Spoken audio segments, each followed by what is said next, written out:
Avant de plonger dans cette histoire incroyable, pensez à vous abonner à la chaîne et à activer la cloche.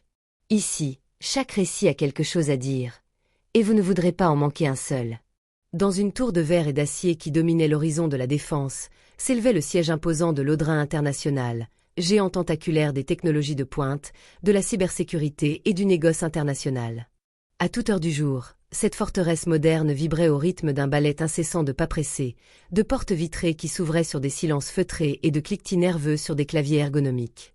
Les murs, recouverts de panneaux design et d'écrans digitaux qui diffusaient en boucle les cours de la bourse et les dernières annonces stratégiques, reflétaient une culture d'excellence, mais aussi de pression et d'élitisme. Dans les ascenseurs en verre, les cadres montaient et descendaient comme dans un mécanisme d'horlogerie. Ils portaient des costumes cintrés aux marques prestigieuses, des montres connectées dernier cri, et des visages fermés, concentrés sur leurs objectifs trimestriels. Le téléphone collé à l'oreille, ils réglaient des acquisitions à plusieurs millions d'euros sans un regard pour ceux qui ne brillaient pas comme leur badge premium. Dans cet univers de chiffres, de jargon stratégique et de livrables urgents, les gens de l'ombre n'existaient presque pas. Ils étaient là, mais transparents. Invisibles. Fonctionnels. Nécessaires, sans être reconnus. Parmi eux, Sédou. Le concierge. Tous les matins, avant même que le soleil ne se reflète sur les vitres miroirs de la tour, Sédou était déjà là, marchant d'un pas régulier dans les couloirs encore silencieux. Il travaillait ici depuis si longues années, sans un seul jour de retard, sans jamais se plaindre, sans jamais faire de vagues. La cinquantaine élégante, le crâne dégarni mais toujours soigné, il portait son uniforme bleu nuit avec un soin presque cérémoniel. Son allure droite, sa manière précise de poser chaque geste, ses mouvements mesurés trahissaient une discipline intérieure et une noblesse que peu remarquaient. Il vidait les poubelles comme s'il récitait une prière. Il nettoyait les vitres comme s'il polissait un miroir sacré. Il réparait les ascenseurs avec la minutie d'un horloger. Chacune de ces tâches était accomplie avec une dignité silencieuse, un respect du travail qui échappait au regard pressé. On le croisait sans le voir. Parfois, un employé lançait un bonjour machinal, sans même s'arrêter. D'autres le contournaient sans un mot. Il y avait même ce cadre supérieur, hautain et toujours bruyant, qu'il appelait Monsieur Propre sur un ton moqueur, espérant provoquer un rire autour de la machine à café. Sédou, lui, ne réagissait pas. Il souriait doucement, inclinait la tête, et reprenait son chemin. Mais personne ne savait. Personne ne savait que sous cet uniforme discret se cachait un homme au destin brisé, mais au cœur immense. Sédou avait été autrefois professeur de linguistique appliquée à l'université de Dakar, respecté pour sa pédagogie, ses publications et son calme exemplaire. Il formait les futurs traducteurs, les diplomates en devenir. Il était aussi interprète pour l'Union africaine, puis consultant linguistique auprès des Nations unies. Il avait foulé les couloirs de Genève, de Nairobi, de Bruxelles. Il avait traduit des discours de chefs d'État, rédigé des synthèses diplomatiques, participé à des sommets de paix. Il maîtrisait 9 langues avec fluidité, français, anglais, espagnol, russe, mandarin, arabe, portugais, japonais et allemand. Non pas simplement au niveau de la langue courante, mais dans leur finesse diplomatique, leurs idiomes politiques, leurs nuances culturelles. Mais le destin avait basculé. Un matin, une guerre civile éclata dans son pays d'origine. En l'espace de quelques semaines, le chaos engloutit son quartier, ses amis, son univers. Son épouse, Aïssatou, disparut lors d'un assaut brutal de miliciens. Il n'eut pas le temps de pleurer. Il prit ses 2 enfants sous le bras, et avec des documents dans un sac et la peur au ventre, il quitta tout ce qu'il connaissait, espérant reconstruire ailleurs. La France lui ouvrit ses portes, mais à moitié. Ici, ses diplômes ne valaient rien. Il devint un demandeur d'emploi étranger, puis bénéficiaire du RSA, puis un simple nom dans une file d'attente de préfecture.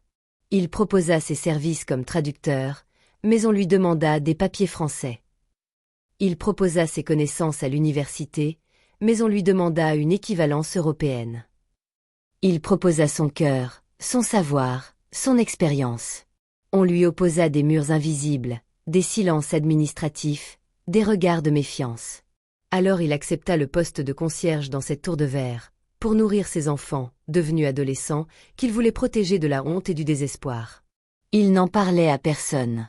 Il gardait son passé comme un livre refermé, rangé dans une bibliothèque intérieure que plus personne ne consultait. Chaque matin, Il marchait dans ces couloirs lumineux et froids, et se souvenait en silence de ce qu'il avait été. Mais il n'avait jamais perdu sa dignité. Ni son intelligence. Ni sa maîtrise des langues. Ni son calme. Il attendait. Non pas qu'on le sauve. Mais qu'un jour, le monde baisse les yeux, et le reconnaisse enfin.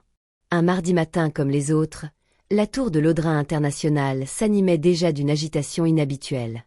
Les couloirs immaculés, habituellement empreints d'un calme feutré, bourdonnaient d'un tumulte discret mais palpable. C'était le jour d'une réunion cruciale, un rendez-vous qui rassemblait les énergies et les enjeux de la multinationale au sommet de son influence. Dans quelques heures, le siège allait recevoir 5 délégations internationales venues des 4 coins du globe. Le Japon, avec ses hommes en costume noir impeccable et leur sourire poli mais réservé. L'Allemagne, rigoureuse et précise, portant le poids d'une industrie puissante. La Chine, forte, ambitieuse, l'œil toujours sur les parts de marché. Le Brésil, chaleureuse et passionnée, porteuse d'une économie en pleine expansion. Et enfin, les Émirats arabes unis, étincelants de faste, maîtrisant la diplomatie du pétrole et des investissements. Tous étaient venus sceller un partenariat stratégique qui pourrait redéfinir la position de l'Audrin International sur la scène mondiale. Le PDG, François Varnier, homme au visage taillé dans le marbre, réputé pour sa froideur et son sens aiguisé du calcul, avait peaufiné chaque détail. Chaque mot prononcé, chaque présentation, chaque geste, était un pas vers le triomphe. L'équipe de direction s'affairait, les derniers ajustements s'échangeaient dans une langue d'affaires faite de chiffres et de chiffres seuls. Mais, comme souvent dans ces moments où le destin semble vouloir défier l'ordre établi, un grain de sable se glissa dans la machine bien huilée. Une panne technique majeure. Le système de traduction simultanée, un équipement sophistiqué reliant la salle de réunion à un réseau d'interprètes externes, tomba en panne. À des milliers de kilomètres, les traducteurs professionnels, garants du bon déroulement linguistique, étaient coincés dans une grève surprise des transports. Aucun moyen de les faire arriver à temps. Le mot panique ne suffit pas à décrire l'atmosphère qui s'installa. On va annuler? Osa une jeune assistante, la voix tremblante d'angoisse. On va annuler? Osa une jeune assistante, la voix tremblante d'angoisse. Annuler? S'exclama un cadre, presque hors de lui. Ils ont pris des avions pour venir ici. On ne peut pas se permettre ça. Le tumulte monta. Les regards se croisaient, incrédules, les téléphones sonnaient, des ordres fusèrent dans tous les sens. Mais dans ce chaos, personne ne remarqua d'abord Sédou. Il était là, sur le palier du couloir, occupé à nettoyer méthodiquement les vitres qui donnaient sur le jardin suspendu, comme chaque matin. Sa posture droite, ses gestes précis, son silence étaient une constante dans ce flot d'agitation. Puis, les voix étrangères, ces langues qui s'entrechoquaient dans la cacophonie, un mélange de japonais, d'allemand, de mandarin, de portugais, d'arabe attirèrent son attention. Son coeur se serra. Ces langues, il les connaissait toutes. Il en vivait. D'un pas calme, presque timide, il s'approcha. « Excusez-moi, je peux peut-être aider, » dit-il d'une voix posée, mais ferme.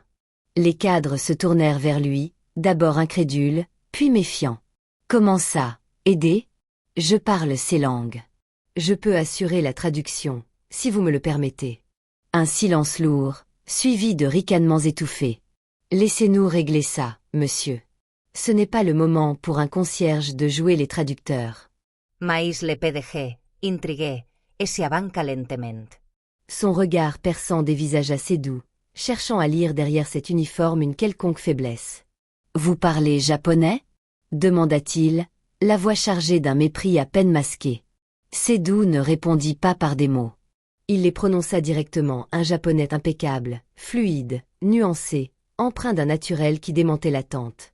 Puis, sans attendre, il enchaîna en allemand, avec cette rigueur qu'on attribue à la langue des ingénieurs. Ensuite, en portugais, chaleureux et précis, avant de passer au mandarin, dont les tons semblaient danser sur sa langue avec aisance. Enfin, un arabe fluide, qui fit frissonner certains interlocuteurs. Le silence se fit soudain, dense, comme si le temps avait ralenti. Les regards changèrent de couleur. La moquerie s'effaça, remplacée par une stupéfaction pure et sincère. François Varnier se frotta le menton, visiblement déconcerté, mais aussi curieux. « Très bien, vous avez 5 minutes. Si vous vous trompez une seule fois, vous sortez. » Seido watcha simplement la tête. Pas un mot de plus. Puis il entra dans la salle de réunion, cette arène du pouvoir et des enjeux. Avec une élégance innée, il salua chaque délégation dans sa langue maternelle, leur souhaita la bienvenue avec une courtoisie diplomatique et les invita à prendre place. Son calme et sa maîtrise firent taire la salle. Tout au long de la réunion, il traduisit chaque mot, chaque nuance, chaque hésitation, avec une finesse qui laissa les participants bouche bée. Il capta les sous-entendus, les non-dits, et même les petites plaisanteries interculturelles, rendant l'échange plus fluide que jamais. Au fil des heures, les négociations prirent une tournure plus harmonieuse, plus respectueuse. Les représentants étrangers ne manquèrent pas de complimenter cet interprète mystérieux. Certains allèrent même jusqu'à dire que ce traducteur possédait un tact diplomatique supérieur à celui de certains négociateurs professionnels. À la fin de la journée, le partenariat fut signé sans accroc. Les délégations quittèrent le siège de l'Audrin International avec des sourires sincères, échangeant des poignées de main fermes et des regards complices. Le climat de méfiance initiale s'était mué en une confiance nouvelle, presque inattendue. Tous s'accordèrent à dire que ce qui aurait pu être une catastrophe diplomatique s'était transformé en succès stratégique, grâce à un homme que personne n'avait vu venir. Dans cette tour de verre, symbole d'élitisme et de contrôle, où l'arrogance et la hiérarchie avaient toujours dicté les rapports, un concierge venait de rappeler à tous une vérité élémentaire. Le talent, la dignité et la grandeur humaine n'ont ni costume, ni titre, ni étage assigné. Le soir même, dans les bureaux encore éclairés par les lampes de travail, les rumeurs circulaient comme un feu de forêt. Le concierge? Un génie linguistique? Tu savais qu'il avait vécu en 6 pays différents? On m'a dit qu'il avait travaillé pour les Nations Unies. Il a un doctorat en linguistique, apparemment. Il parlait même des langues rares que les traducteurs classiques ne maîtrisent pas. Certains hochaient la tête, embarrassés d'avoir ignoré l'homme qu'ils croisaient tous les jours sans un regard. D'autres, plus cyniques, tentaient de minimiser. Bah, il a juste eu de la chance d'être là au bon moment. Mais dans le fond, tous savaient que ce qu'ils avaient vu ce jour-là était exceptionnel.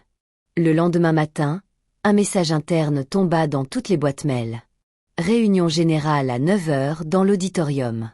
Présence obligatoire. C'était rare.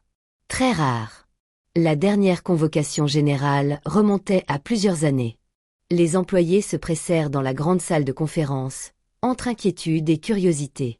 À 9 heures précises, François Varnier monta sur l'estrade.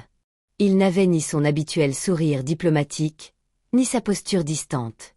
Il tenait ses notes à la main, mais ne les consulta pas. Il prit une grande inspiration, regarda la salle, et dit d'une voix grave mais posée.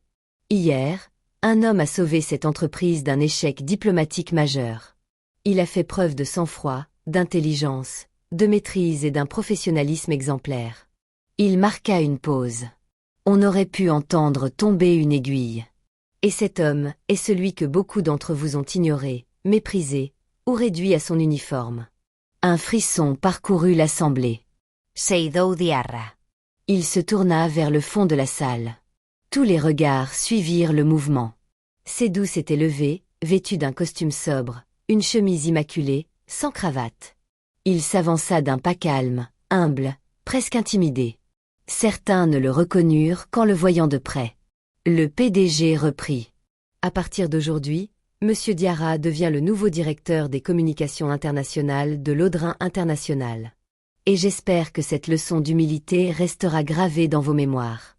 Car dans ce monde où l'apparence dicte trop souvent la valeur qu'on attribue aux gens, il est temps de réapprendre à voir l'essentiel.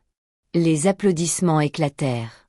D'abord timides, puis plus soutenus. Certains baissèrent les yeux, honteux. D'autres, sincèrement émus, applaudirent avec fierté.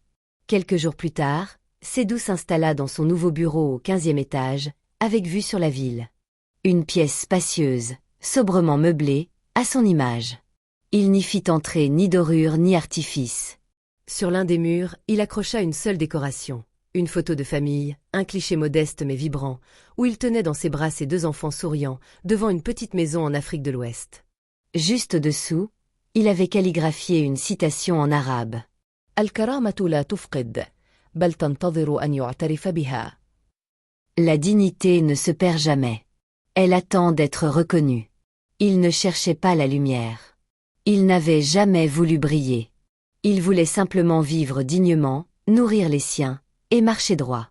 Mais ce jour-là, dans cette tour de verre habituée à ne regarder que vers le haut, le monde entier avait enfin levé les yeux vers la vérité qui brillait à ses pieds.